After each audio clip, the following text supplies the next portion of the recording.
This podcast is sponsored by IQ Bar. I've got good news and bad news. Here's the bad news. Most protein bars are packed with sugar and unpronounceable ingredients. The good news? There's a better option. I'm Will, and I created IQ Bar plant protein bars to empower doers like you with clean, delicious, low-sugar brain and body fuel.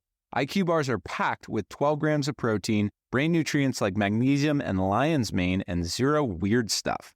And right now, you can get 20% off all IQ Bar products, plus free shipping.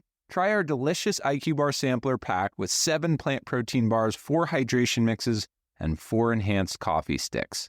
Clean ingredients, amazing taste, and you'll love how you feel.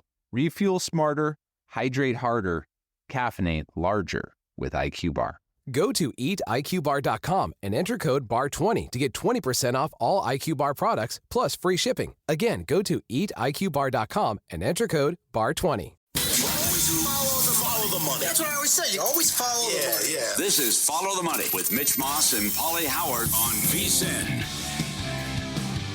Here we go. Welcome in. Follow the Money on VSiN, the Sports Betting Network. Mitch Moss, Paulie Howard, live downtown Vegas. Circa Resort and Casino is your spot. A fun 3-hour program lined up today. Of course, we'll react to last night's first round NFL draft. We'll look forward to round 2 tonight and some bets that might be worth adding to the old portfolio. We do have great guests on the program today. Sal Paolantonio coming up in about an hour. Jonathan Davis on the program as well with some best bets in hockey today. Steve Wiss on the program with his best bets in soccer overall. We'll get into the playoffs a lot today as well for tonight and the weekend. Today's Major League Baseball card as well. Last night's draft, and look, that thing could have gone 100 different ways, and it was absolutely drunk. That thing was loaded. And we have a lot to say about it on today's program, no doubt about it. First of all, before we get into the shockers, I found it absolutely fascinating, like over the last 2 weeks and then last night leading into that number 2 pick overall, what was going on in the betting market with what the Jets were going to do at number 2. Was it going to be David Bailey? Was it going to be Arvell Reese? And moments ago before the show started, I took a screen grab at 5:13 p.m. Pacific time last night. It was roughly 5 or 6 minutes before the Jets officially came on TV to make their pick, or Goodell did anyway. And at the time, Arvell Reese was almost a $17 favorite. The straddle, go check it out at Mitch Moss Radio on X. The straddle's going to look goofy. I will explain what I was told about that earlier today. But how many times does the betting market get something like this wrong? It's a rarity, Paulie. No kidding. And as somebody was tweeting before, when it looked like Reese was going to be the play, most national media had Bailey as the number 2 overall pick. That would have been the biggest flop or mistake made by the media since Mac Jones / Trey Lance to the 49ers all those years ago now. That's right. I think the first 8 to 9 picks is a great example of why sports books should be more aggressive booking this. Number 1, if there's a trade, everything gets blown up. We took some bad beats. And number 2, it's someone, David Purdom can do his article on this and research. Someone thought they had the information, was lied to, whatever. But every mock, most of the mocks had Bailey going there, but the Reese money wouldn't stop late. And it's right before they're ready to pick, too, which you would think that has to be right with all the steam. And it's wrong in spectacular fashion. And sometimes you have to ask more than one question. I never asked my Giants source, what if Reese is there at 5? Well, he was number 1 on their big board. Yeah. So I didn't think he was going to be there. But then, okay, the Giants get rewarded by just sitting there and falls right into their lap, which... It's an autoplay. Yeah. So that's that. I didn't think he'd be there, but that blew things up, even though they had Reese number 1 on their big board and they loved Francis and had him top 5 on their big board. Mm-hmm. But, all good points, but it was surprising what happened, and you don't know what information somebody had that they thought they had the answers to the test, but it was completely wrong. Sure. And I will say that I tracked it before it was taken down on one particular prediction market last night, and they did that in the teens, I want to say, with the picks where I'm looking again. Oh, they're all of a sudden gone. You can't bet the exact pick coming up. But a lot of times, there was not a runaway favorite that all of a sudden, they all know this. It all happened like last second, all of a sudden it flipped when the pick, and it was knowledgeable, like the Tate thing at 4. Yeah. I didn't see anything at all where all of a sudden with like minutes to go, he took off and was like 1,000 or 2,000 favorite, even higher than that. Yeah, these guys did a great job keeping secrets. Yep. And so DraftKings and other books were also offering the exactas, right? The top 5 in any order. And I talked to Julian Edlow last night and this morning about it, who's been on this network many, many times. He works at DraftKings.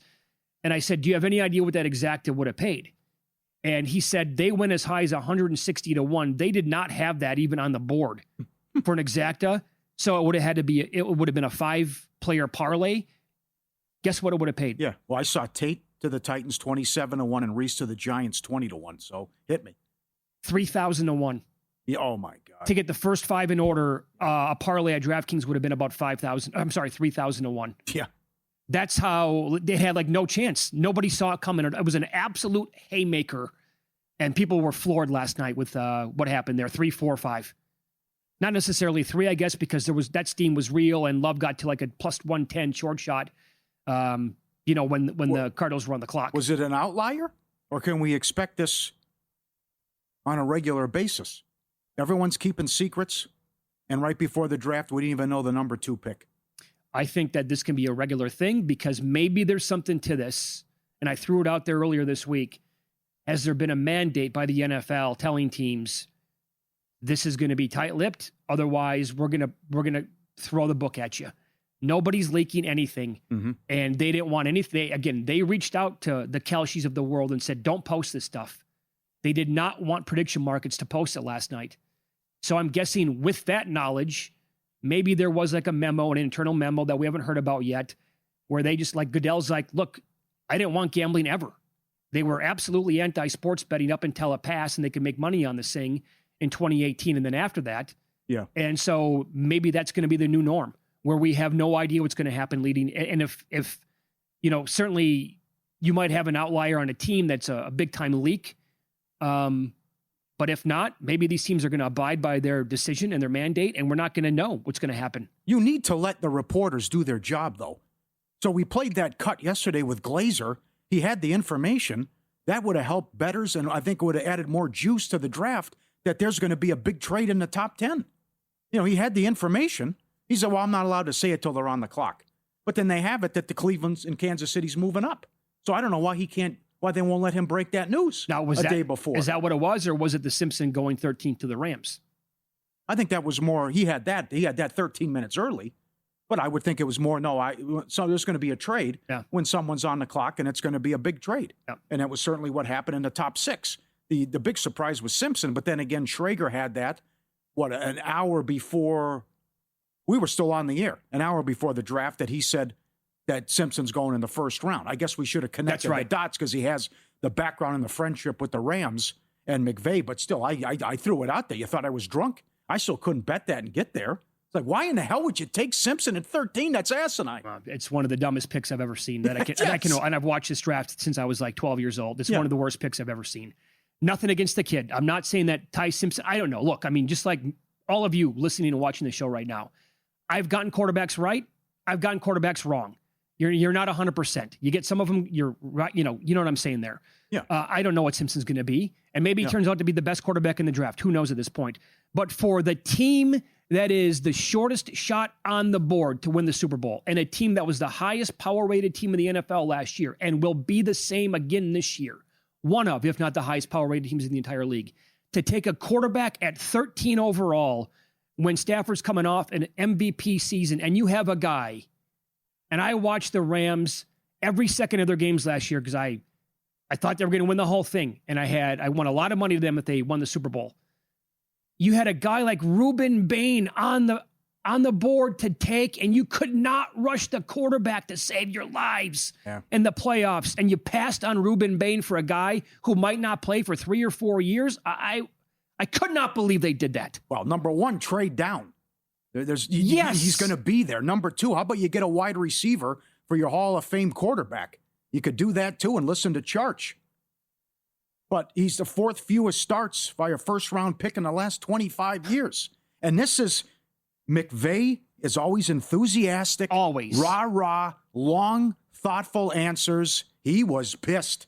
Here's McVay afterwards with the media about what he thought when they took Simpson. I'll keep that between us. We'll see. He's going to compete with Stetson.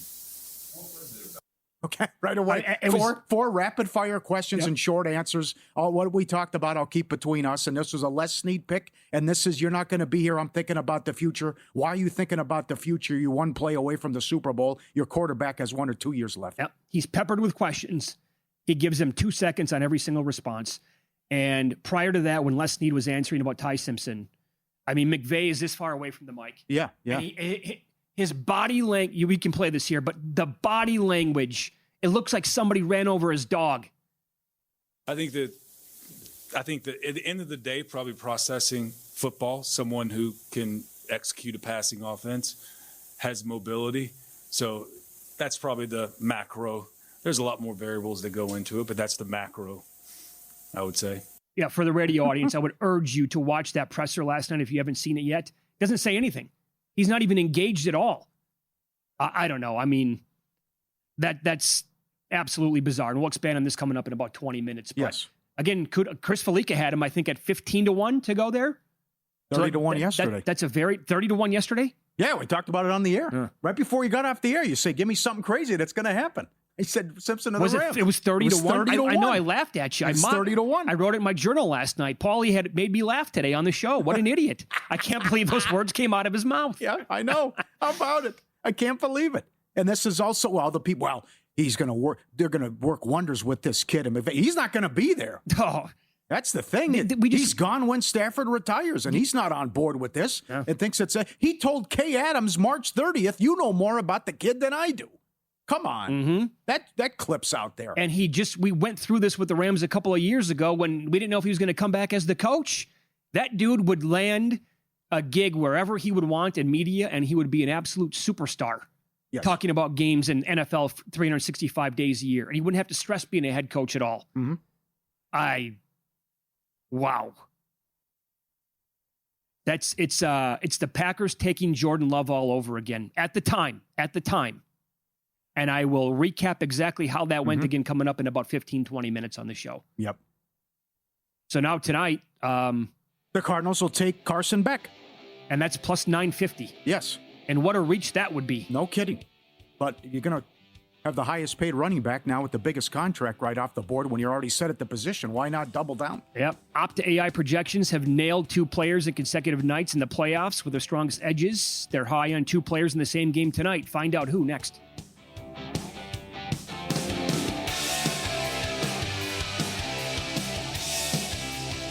So you're listening to this podcast because you want an edge. But what if I told you you're only halfway there? You've got the mindset. Now it's time to get the toolkit to match. Here's the thing. Pro bettors spend thousands on data and tools, but what they don't want you to know is you can get the same edge for a fraction of the cost with VSiN Pro. With VSiN Pro, you get access to expert picks, public betting data, prop projections, powerful tools, analytics, and more. Tap the link in the description and see why thousands of bettors are already using VSiN Pro to cash more bets.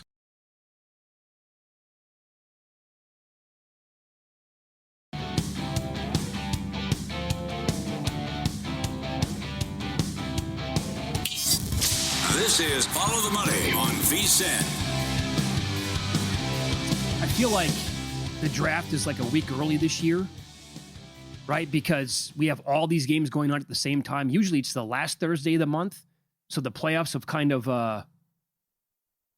opened up a little bit where we don't have so many games now. And it's like 3 weeks into the playoffs at that point. Maybe I'm wrong on that, but because of that, now we get the third round tonight, more draft. And then also we get a bunch of playoff games in the NBA and the NHL. Joel Embiid is doubtful tonight for the 76ers. I will point this out. There's a great angle with the Boston Celtics in the playoffs. And if you go back again, this is post-pandemic because there was no home court in the pandemic. Obviously, all those games were played in Orlando. But since 2021, in a game after the Celtics lost in the playoffs, they are 18-6 straight up and ATS. And the opposing team total is under their total in 16 of those 24 games. Tip of the cap there to Scott Seinberg and his website, betterday.com. That's strong, man. And the 76ers team total tonight is like 104.5. Too much?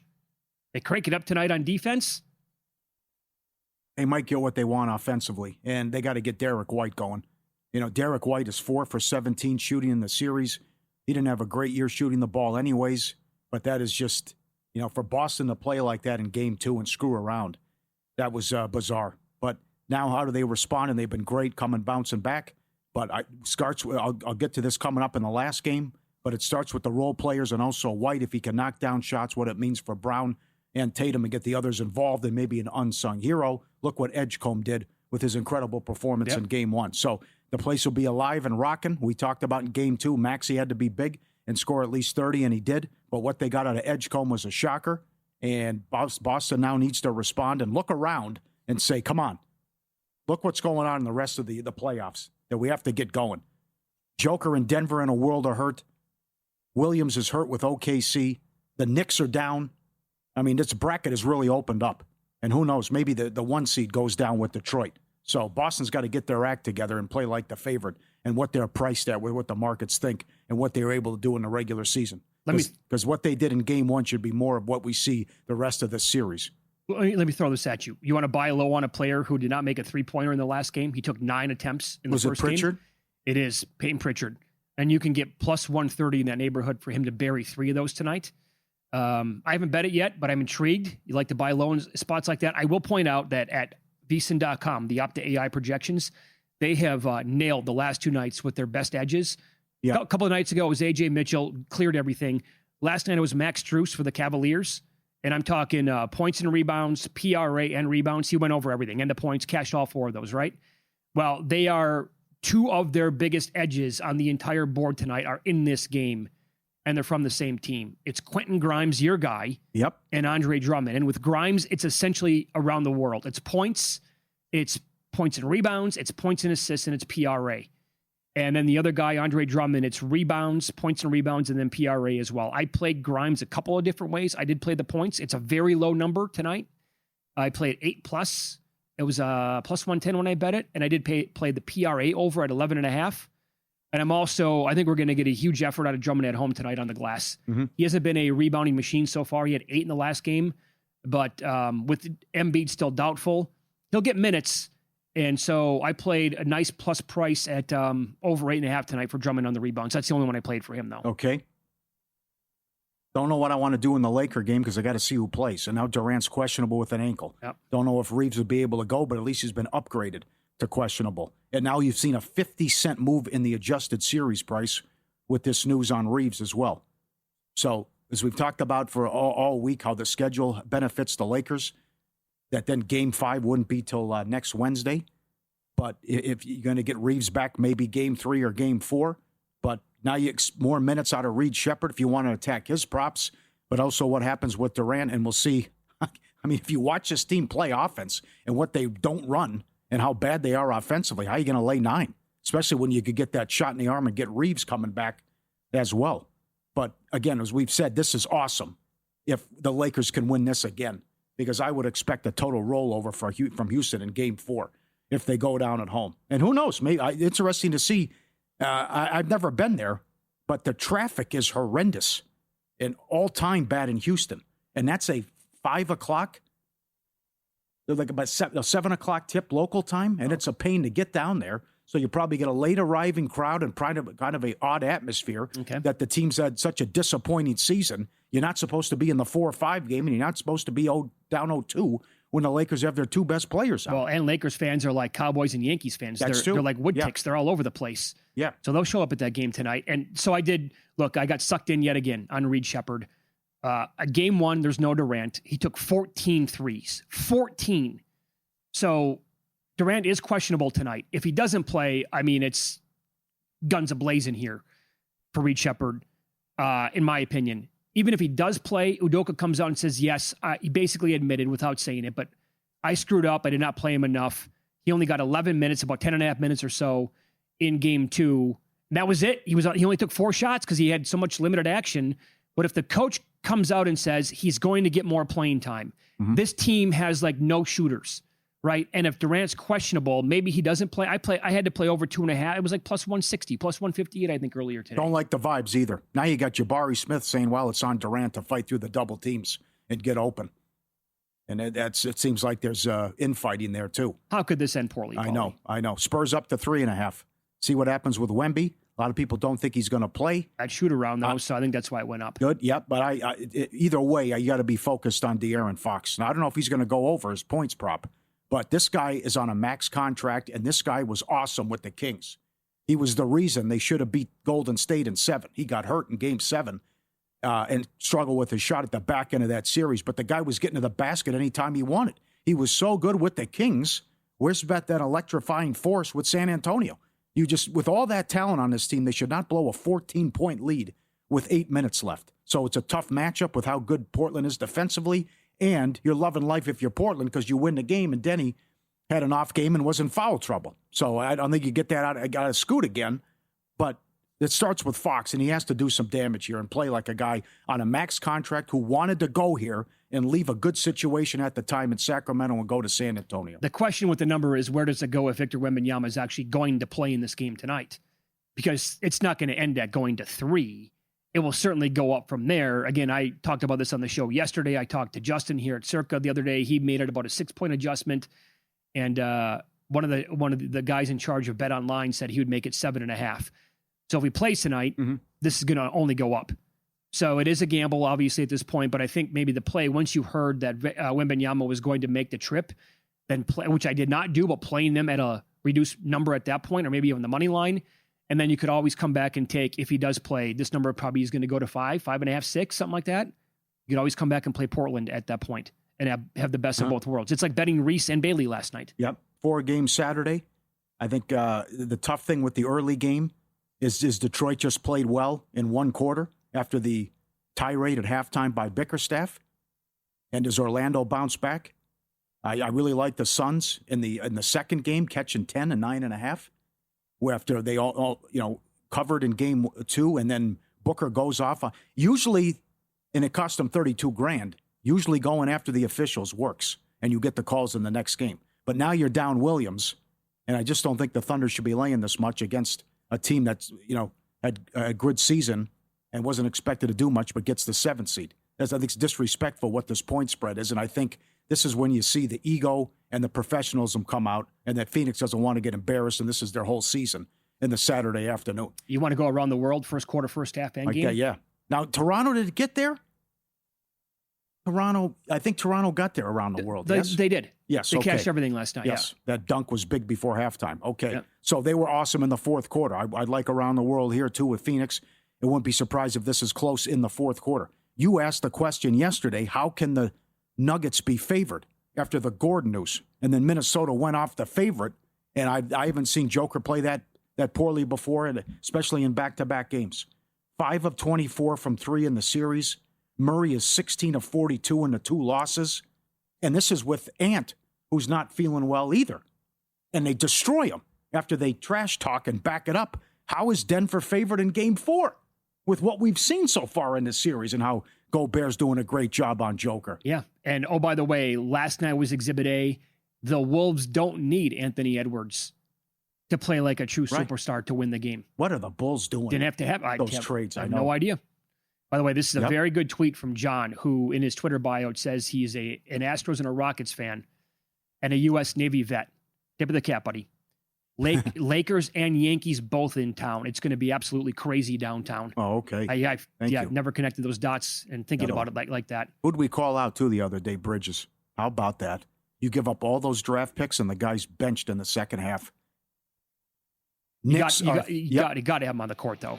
McBride was good. I know. But this is what a horrible trade. And the Knicks are 3-20 all time, down 2-1 in a series.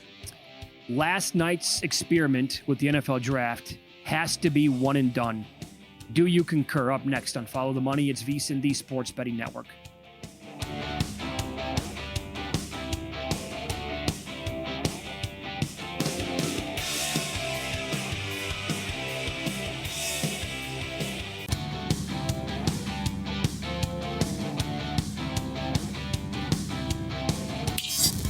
This is Follow the Money on VSiN.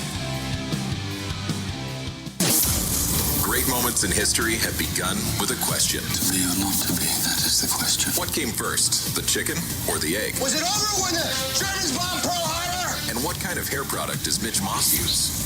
But Follow the Money wants to know. Do you concur? Concur with him. What, sir? You concur? You got it, DiCaprio. Okay, so I know the first year Goodell was commissioner, it was an abomination, and the first round took 6 hours and 30 minutes.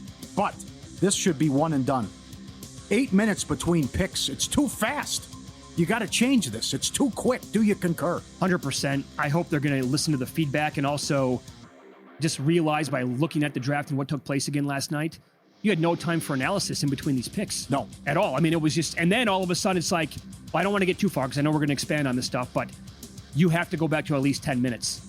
And I recognized that right away in the draft. When they were on like pick number 3, I'm like, oh, this is really moving along. And I was having multiple text conversations. My one buddy really liked it. I'm like, I don't know, man. I don't have time to wrap my brain around all this stuff. It was chaotic. Yeah. Because then the trade happened with Kansas City and Cleveland, and then I'm watching Humans and Murray, and they got Tyson going to the Saints at 8. Yeah. I'm like, how far ahead are they? That's right. Because the league's way ahead of what we're watching on TV. And then you're going to commercials as well, and like 2 more picks are in. You're like, well, what the hell's going on here? Right, yeah, they'll sit on the pick, too, and go to commercial. I know. Okay, following up on that. Picks are in way too fast. You don't have time for analysis. No more interviews with players. It's not needed. And how many times can you thank God? Do you concur? You thank God before your family, your parents? I don't know. Okay. Unfortunately, this is never going to happen. But it's one of the most unnecessary things, again, to have. And that's part of the reason why the draft was moving too quickly last night. And now all of a sudden you have like 4 guys that have been studying and researching and working their asses off the entire year for this event, like on any network that you're watching last night. And you have to throw it over there, and it's going to be 2 minutes of absolute nonsense. And then you have 2 more picks that have already been made. They can't say anything about what just took place.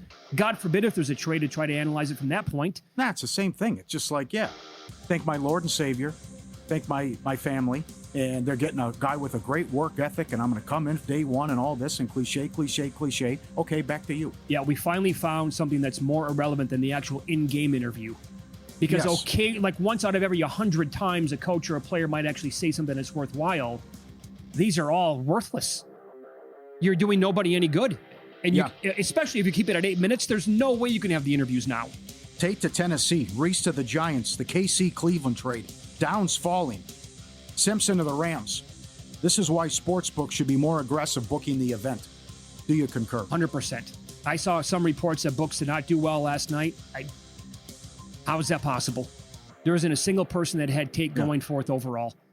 Some people took bombs on it, like at 20, 27, 50 to 1 was out there. But even if you have the information, and we had the information, you didn't think Reese would fall, but it's also how it's worded.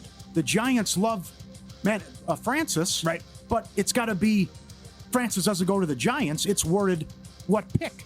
5th, 10th, he goes 10th, not 5th. We knew Fano was going to go to Cleveland, but it was supposed to be at 6, not 9. Right. So the trade screws that up, how it's worded, if you bet it at Caesars and other spots. Yeah, no, I had a couple of bets that got blown up because of that. I had multiple picks on Fano going to the Browns at 6 overall or being the 6th pick overall. And if they don't make the trade, they're taking the kid. And they said immediately on the draft coverage, like, that's the guy they wanted all along. Well, if the Chiefs don't make him that offer, they're going to take the kid. That's going to be, it wasn't. It's a losing bet. So I'm down on the draft. I need a couple of things to go my way tonight to actually show a profit. But you're exactly right. I would not hesitate moving forward, especially if these sources and teams are going to be so tight-lipped. You should have cleaned house basically betting or booking the number 2 pick last night. Yeah. On the day of anyway. Yeah. I think the Chiefs made a mistake. Why go up from 9 to 6 when he would have been there anyways? It didn't make sense to me. Do you concur?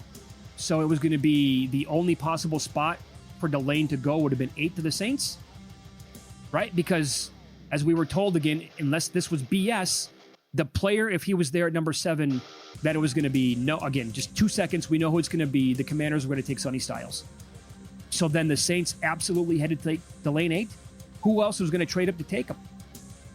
Yeah. Was somebody going to get ahead of him to take him? Yeah. I thought you gave up way too much to move up 3 spots, and the guy's going to be there anyways. I thought that was crazy. Yeah. Yes. What Glazer said yesterday and what we've had in the past, it only adds to the intrigue and the juice and being excited. If you're the NFL, announce the news when you have it That's out to reporters, Glazers, whatever, the Schefters of the world. Do you concur? There's no reason they couldn't have said yesterday or the day before there's going to be a trade in the top 10, or you can even call out the teams if they want to. Get ready. Cleveland's going to trade the pick once we get going. It is such a tease, but maybe that's what the NFL wants, and obviously leading to more intrigue and people tuning in, having eyeballs on one of the networks carrying the draft. I think you should be able to probably say it a little bit more than putting it out there. I got an absolute bombshell, but that's all I can say. I know it's going to happen. I can't give you anything more. You got to wait another 48 hours before it comes on draft night. Gee, they let Traeger do it yesterday. That was good. Traeger, at an hour and a half before the draft, says Simpson is going in the first round. Right. The question is where, but he's going in the first round. So then he goes up to minus 350 to go into the first round, and then the shocker goes to 13. Yeah, like but that's fine. You don't have to give every detail in the world. Like, you don't have to say Team X is absolutely trading up for this player at number 3. Well, that's going to give away too much stuff, obviously. I don't think you really have to name the teams, but as you said, a guy can say there will be a trade in the top 5, the top 6, whatever that number is, if it unfolds like this. You can trust me on this. I know. The word that I'm getting on this is as solid as oak. You know, whatever. Yeah. Yes. Yeah. The Rams should not have taken Simpson at 13 in a million years. Do you concur? Yes. They did not need a quarterback. They did. I don't even know how good Simpson's going to be. Yeah. I think it's a big reach. Only 15 starts. Where are these Alabama quarterbacks that have been good in the NFL? Show them to me. That's another one. And the other thing is, you are one play away from the Super Bowl. Get a wide receiver, get a pass rush, fix it now, try to get over the hump, and your coach isn't going to be there that long. So if it was one thing you're going to take, don't take him at 13. Trade down. Absolutely, Paul. I mean, it was asinine what they did, and that's why McVay was so upset. Yeah. So let me give you the rundown here. It's like Green Bay taking Jordan Love all over again. And I will remind people, the Packers finished 2019 as the 2 seed, and they had a record of 13-3. They took Jordan Love in the 2020 draft during the pandemic. The Packers won 13 games the following 2 years. Aaron Rodgers threw for 85 touchdowns and 9 INTs. He won the MVP both seasons. Jordan Love did not play until the 2023 season. Oh, by the way, the Packers were the 1 seed both those years. Rodgers won the MVP. That really helped out for Rodgers and the Packers to win another Super Bowl, didn't it? Good job. So I know the common narrative is going to be this, and I've heard it from 10 different people. And that is the Rams wanted to make sure they got Simpson this year because they know for a fact a quarterback will not be there for them next year. Okay. Is that right? Yeah. You should go check out the tweet that I sent out earlier today from a mock draft that was done the day after round 1 last year. In this mock draft for 2026 last year, Arch Manning was going 2nd. Cade Klubnik 4th. Oh. Garrett Nussmeier 5th. Yeah. Sam Levitt was mocked 8th to the Colts. Drew Aller 14th. And you also had Lenore Sellers. Remember the hype on him? Going to win the Heisman, going to be the first pick over. No, quarterbacks can never drop. They will never be there for a team like the Rams in the 20s. And really? Is that right? You got to be kidding me on that.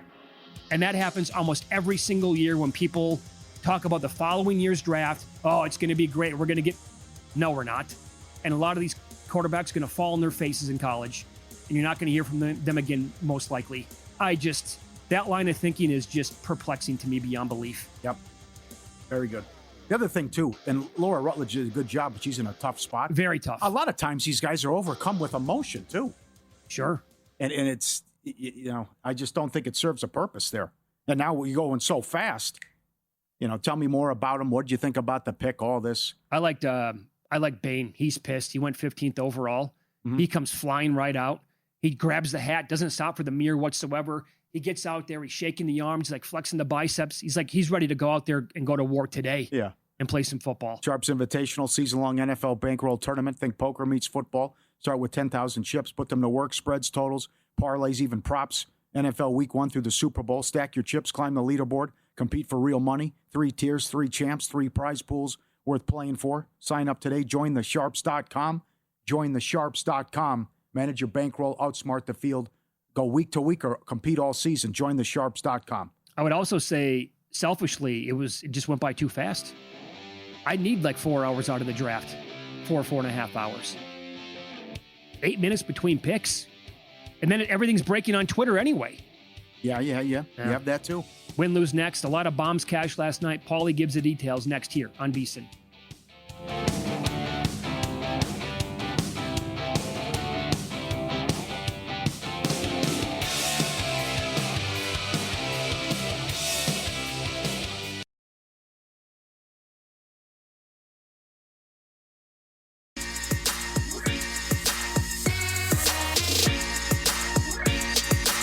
Win Some, Lose Some is sponsored by the Sharp Plays.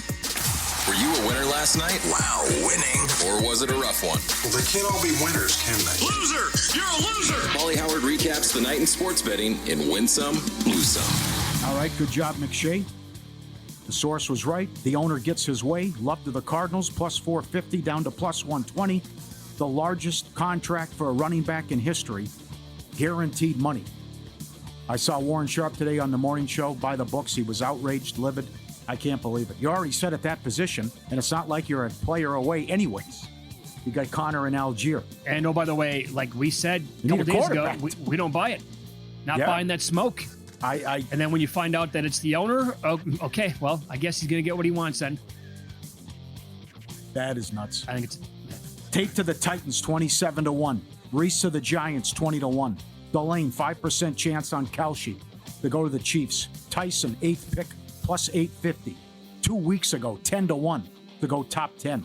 Styles to go 7th, 4-1. Francis, 10th pick, plus 650.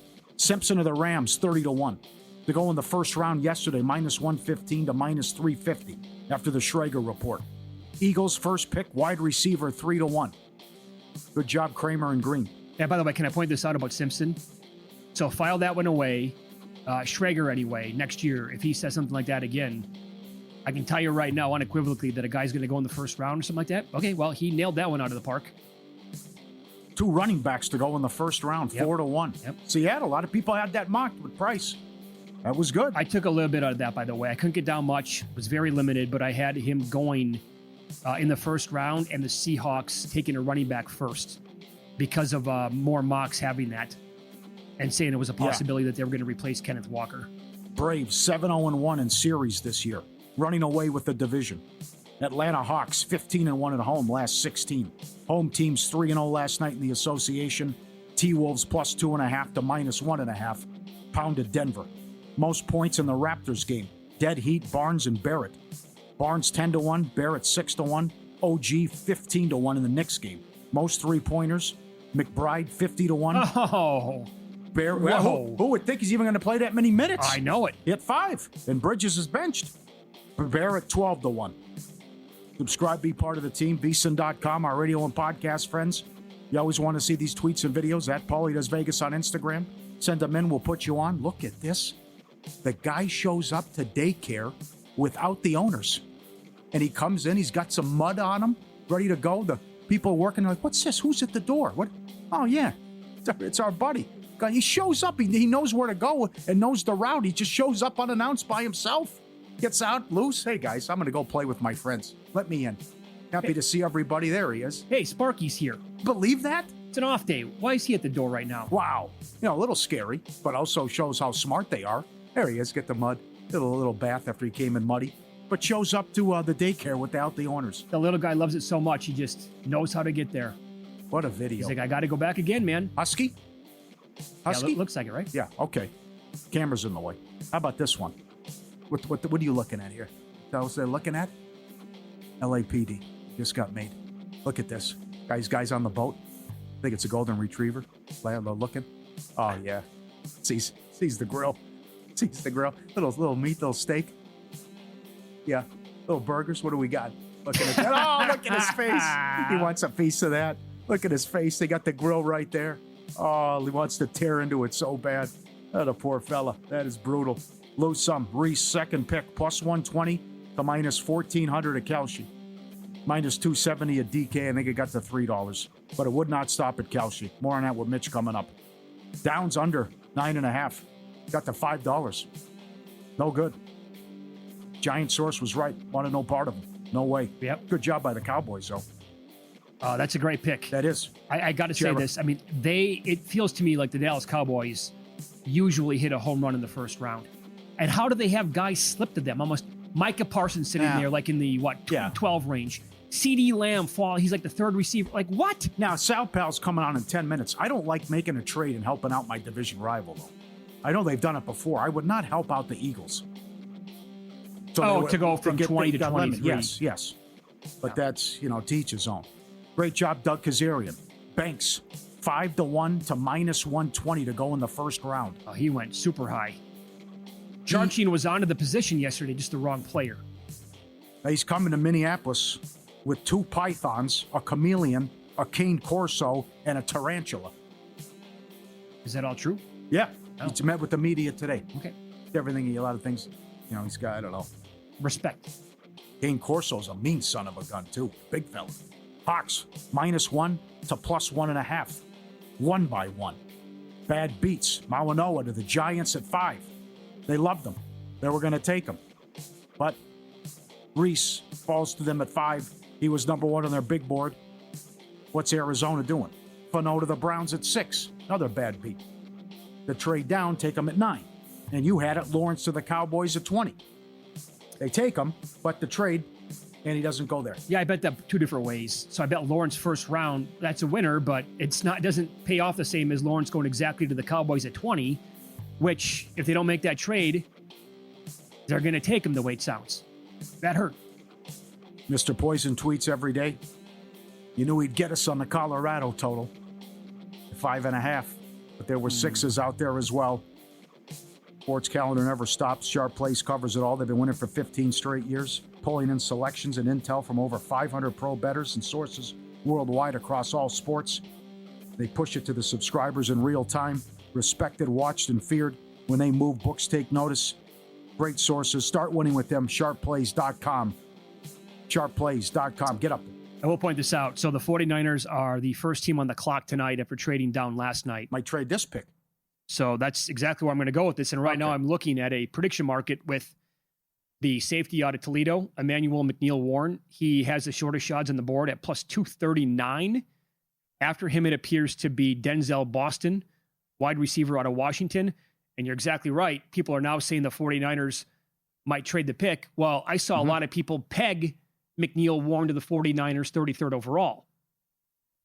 So I'd be careful betting that unless is there a team that wants to come up to 33 and take him at that spot. But if the Niners want him, so it's... yeah, Nick Whalen and Jeff Erickson had a guy on who was great, running it down in exact spots, who would go here, who would go there. He was concerned about the Niners could trade the pick, but he was excellent today, and they retweeted that. Or they put it up on Twitter at VSiN Live. That was very good. What do you think of Rookie of the Year? Oh, I mean, man, everyone say, well, Love's going to... Is Algier going to get the carries at the goal line? They expect Love to have like 1,100 rushing, 500 receiving, maybe 10 touchdowns. Does that win the award? There's a lot of talented wide receivers. Yeah, but he's like 2-1. I know it's crazy. I'm not. I mean, that's like Genti last year. There's no way I was going to bet him. I did not like the Tate pick either. You have Robinson. You have Ridley. You didn't need another wide receiver. I wasn't a big fan of that. And at 4? But people have said they want to do everything they can to get as much help for Cam Ward as possible. I'll buy into it from that point of view then, because you got to know you spent the number 1 pick in the draft on that kid last year. That kid's got to pop sooner than later. So I hope Rodriguez goes to the Bills. That'd be a good pick, and I'd like to see them pick up a linebacker there based on that. I thought the Giants did a great job. I thought the Jets did a good job too. Nate Tice poo-pooed the Jets. Why? You didn't like the... Sadiq? He thought Sadiq was a complete reach, and he said Cooper's fine. No. That's it. I like that. So for rookies of the year, I mean, if I can get Caleb Downs at 10-1, which I haven't seen yet, but if a book will open 10-1, that's an auto play for me. But I would also look at Thieneman goes to the Bears 25th. Mm-hmm. He's going to have an immediate impact with that defense. Mm-hmm. And he'll start from the second camp gets underway. So he's going to get the reps. He's a very good player. He'll have 1,000 chances to shine. And so at 25-1, I would look at him. There is nobody on the board at this point, offensive rookie of the year, that I would even consider. I don't like anybody. There's no Emeka Egbuka last year going to the Buccaneers, where you have Chris Godwin coming back from an injury and Evans is banged up as well, and he's at 50-1 and a pass. Well, Mayfield's the quarterback. I'm like 50-1, of course. Had to bet them that right away. There's nobody offensively. People ripping the Jets are saying you passed on Bowers, then you went Taylor, and now you go Sadiq. That's bizarre. Yeah. I also thought they did it. It's fine. You teach his own. I noticed that when the number first came out last night, I was watching the boys here on VSiN, Tim Murray, Matt Humans, and they recognized that I think it was DK put up 3,000 passing yards for Mendoza. Now, again, I don't know how much a book like that's going to allow you to get down. It's also the day of the draft, so you might not want to tie up your money for the $1.10. Is how many? What's the yards? It's $1.10 to throw for 3,000, plus 225 for 3,500. 4,000 plus is plus 550. If you can find $1.10 under 3,000 yards, sign me up right now. Kid's not going to start. It's going to be Kirk Cousins. Yep. Hall of Famer, longtime friend of the show, Sal Pal, coming up next. We'll get his initial thoughts on how Mekhi Lemon fits into the Eagles' offense and who he expects to go early tonight in the second round.